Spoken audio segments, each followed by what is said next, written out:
বোঝে না সে বোঝে না সিরিয়ালে পাখি চরিত্রে অভিনয় করে দুই বাংলার দর্শকের মন জয় করেছিলেন অভিনেত্রী মধুমিতা সরকার। বর্তমানে চলচ্চিত্র ও ওয়েব সিরিজে নিয়মিত দেখা যায় তাকে।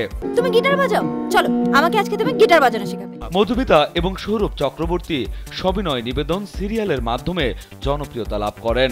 2011 সালে তাদের প্রেমের সূত্রপাত হয় এবং পরবর্তীতে সেই সম্পর্ক গড়ায় বিয়েতে। ধারণা করা হয় 2015 সালেই তারা বিবাহ বন্ধনে আবদ্ধ হন। তবে তাদের দাম্পত্য জীবনের সুখ স্থায়ী হয়নি। 2019 সালে সৌরভের সঙ্গে মধুমিতার বিচ্ছেদ ঘটে।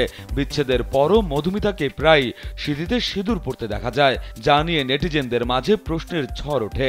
সৌরভের সঙ্গে কি তার সম্পর্ক এখনো রয়েছে, নাকি তিনি গোপনে আবার বিয়ে করেছেন?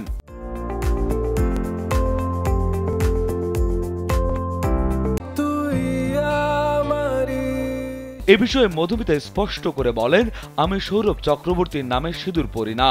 আমি ঈশ্বরে বিশ্বাসী এবং শিবের ভক্ত। কোনো মন্দিরে পূজা দিতে গেলে দেবতার প্রসাদ হিসেবে দেওয়া সিঁদুর সিঁথিতে পরি। অনেকে প্রশ্ন করেন, হিন্দু ধর্মের সিঁদুর বিবাহিত নারীদের জন্য সংরক্ষিত, তবে কি মধুমিতা কোনো প্রথা ভাঙতে চাইছেন? এর জবাবে মধুমিতা বলেন, আমি আমার ধর্মের নিয়ম কানুন মেনে চলি এবং কোনো প্রথা ভাঙতে চাই না। সিঁদুর শুধু বিবাহিত নারীদের জন্য, এটি আমি সম্মান করি। মধুমিতা সরকার সিরিয়াল থেকে বেরিয়ে এসে লাভ আজকাল, চেন্নাই, দিলখুশ সহ 11টি সিনেমায় এবং উত্তরণ, শ্রীকান্ত ও জাতিস্বর নামে 3টি ওয়েব সিরিজে অভিনয় করেছেন। অভিনয়ে তার মুনশিয়ানা তাকে ভক্তদের মনে আলাদা জায়গা করে দিয়েছে।